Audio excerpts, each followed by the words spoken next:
ever felt that the deeper your thoughts go, the harder it becomes to connect with others? That the more clarity you gain, the more distant you feel from the world around you? You're not imagining it. Society has always kept a quiet distance from those who think too much.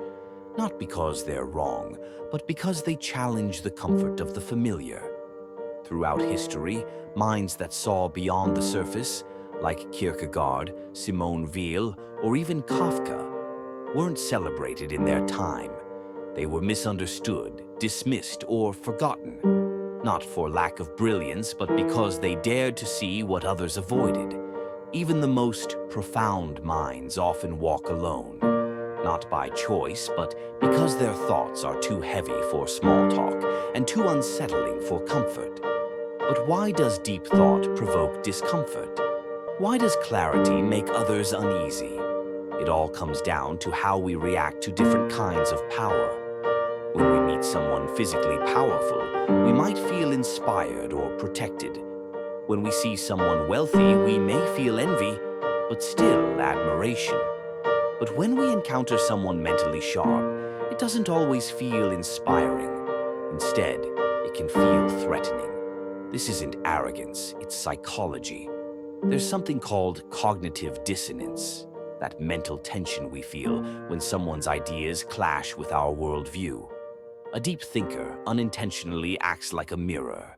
They reflect back our blind spots, our unexamined beliefs, our overlooked flaws. And that reflection? It stings.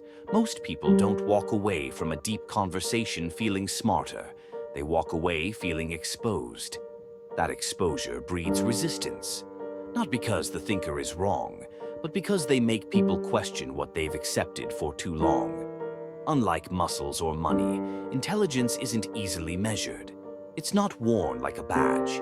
It seeps into how someone speaks, what they question, what they value. And that subtlety makes it even more isolating. You see, our sense of self is built on the stories we tell ourselves, what we believe, what we think we know. So when someone comes along and gently or boldly challenges that, our defenses rise. We tune out, we laugh it off, or we label the thinker as strange, arrogant, or too intense.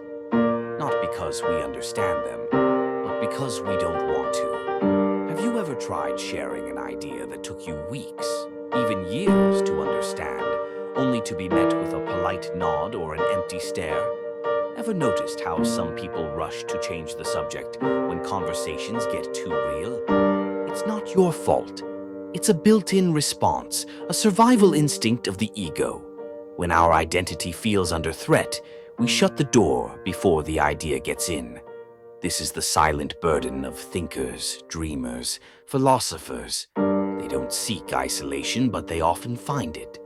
Not because they speak loudly, but because they speak truthfully. And truth, real, raw truth, rarely makes people comfortable.